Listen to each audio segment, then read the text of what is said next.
It's clear from the inside that this rig has some water damage. So the plan is to apply RvRoofMagic. The person who owned this previously had it stored under a pine tree, so when I first got it, it was covered with tar and sap and pine needles. So I took a power washer with some degreaser and just lightly cleaned off the top of the roof. And now I'm going to do a second cleaning in preparation for the painting. So my basic ingredients are a bucket. The bucket's filled with dish soap and bleach. That way you're killing off any mold or things that are growing on the roof. A simple angled wash brush, which you can get at Home Depot or Lowe's or car store. And then a hose. So all I'm gonna do is wet the whole surface of this. You can see I've already taken off the sky caps and covers, the roof dome covers, everything that I need to be able to get under those. And this is what's called an EPDM roof. Believe it or not, when this thing was new, this roof was actually white. So you can see right now it looks like black rubber, but the original roof was actually all white. So it's in some need of some help, and we're gonna get it cleaned up here in preparation for painting.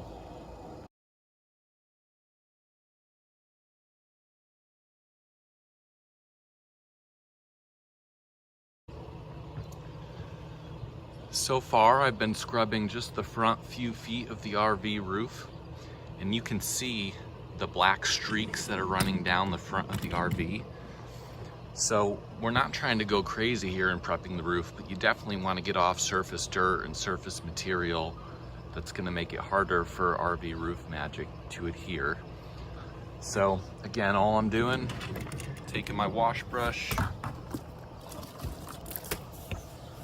just giving it a little scrub, getting around everything that I can, and then eventually I'll do a good rinse and we'll be ready to roll. All right, so I cleaned the roof this morning. That was about 8:30 this morning, and now it's about 2:30 in the afternoon. So I've just been letting the roof dry and bake in the heat. My packages arrived today from RvRoofMagic, and if you take a look here, I've got this Rubex caulk, and all I'm gonna do with this is I'm gonna go around all the seams and all the areas where water can sneak in, and I'm gonna get this set to go. This is compatible with RvRoofMagic, won't void your warranty. So I'm gonna go around every seam carefully, and then I'm gonna let this dry for another 24 hours. Come back, take this double-sided butyl tape, and with the tape, I'm gonna go over some of the areas that I know are just a little bit worse than others. So let me show you an example of what I mean.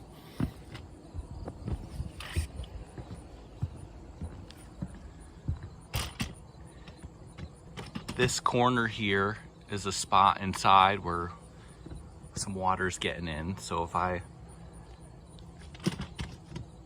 wanna be extra thorough, I'm gonna put butyl tape all around here. I'm gonna Rubex caulk it first. Then I'm gonna have the butyl tape go over the top corners and seams. And then I'm gonna do the RvRoofMagic over all of that about another 24 hours later. So I'm just trying to do everything that I can to prevent water from getting in. And these are the three products that are available through the RvRoofMagic website. All right, so yesterday I went all around the RV seams with the Rubex caulk. You can see this corner is a problem area that I showed you earlier, and I just really tried to put plenty of caulk in there and make sure there was no way water was gonna find its way in. It's not pretty, but this is the state that the camper was in when I bought it. So I'm gonna start here now. I'm gonna go all along this front seam. In a Class C, this is a pretty typical area where water can get in. I'm gonna go all along here with the butyl tape. And again, I'm just creating, not only have I sealed the holes with the caulk, I'm also going to provide another layer of substrate to make it even harder for water to go through, and that's what I'm going to use this Butyl Tape for. So I have the Butyl Tape that I got from RvRoofMagic, and I also have like a roller which you would use for, you know, applying laminate to a countertop or something like that. And when I put the tape down, I'm just going to use the extra pressure from the roller to really adhere everything. I'll try getting a little video here and we'll see how it goes. So I've applied the Butyl Tape all along the front seam. Remember, I've Rubex caulked this underneath. I've taken my laminate roller and gone all along the top of it. And this is a two-sided Butyl Tape, so I have a sticky side down and I've left the plastic covering on the other side until I'm ready to paint. That way debris and things don't fall and stick to it. But I'm going to be able to put the RvRoofMagic right over the top of this Butyl Tape, which means we're going to have a layer of Rubex caulk, we're going to have the Butyl Tape, and then we're going to have RvRoofMagic. And between those three things, I think I've built 3 solid layers that water's going to have a tough time getting through. All right, everyone, it's go time. I've just cracked open a can of RvRoofMagic, and per the manufacturer's instructions, I'm going to be stirring it, not by hand, but with a drill with a paint stirrer attachment.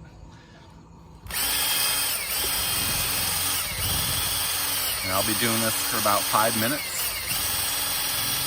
before I start using the product. So I've mixed my first can. My plan now is to kind of cut in on the more sensitive areas in the front with a paintbrush, and then eventually tackle the open space with the roller. I've got 4 cans of this stuff, so I'm basically splitting the RV into 4 sections, the RV roof into 4 sections. That way I know that I'm applying the same amount to each section, and that's the plan.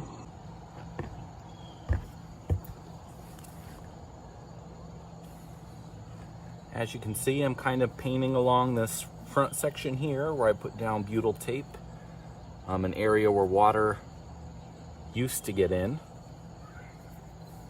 And I've also used some painter's tape to tape off the top of the cab. I don't want the RvRoofMagic going everywhere. And just like painting in real life, your prep work makes a big difference. So we did a lot of prep cleaning the roof, and now we've taped off areas, or I've taped off areas where I don't want the RvRoofMagic to go. If this stuff is made to stay on a roof forever, it's going to be a pain to get it off the cab. So I've had the unfortunate privilege of painting many things in my life. My observations with the RvRoofMagic are that it dries quickly, so make sure you're kind of ready to roll. It's definitely heavier, tackier, all that stuff that I guess you would kind of expect it to be if it's going to seal your roof. But just make sure you're ready to roll and keep moving. You can see I've kind of cut in around places, and now I'm in rolling mode.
My goal is really just to make sure I don't see any black showing through. think that would be an indicator that maybe I'm going too light. I probably don't want puddles of this stuff sitting anywhere either. All right, as you can see, I'm cruising along here. The product dries pretty quickly, so I'm trying to work quickly. Just show you kind of the stark contrast between the new and the old. You can kind of see just how heavy this stuff sits on there. I've got a few areas like this refrigerator vent and this skylight that I've ordered replacements for. So I'm gonna be careful around those areas and come back and kind of do them later. But everything else is gonna be just clean and white, which also should help kind of reflect heat and in addition to solving the water issues. All right, this is my parting shot for the night. The coating is on.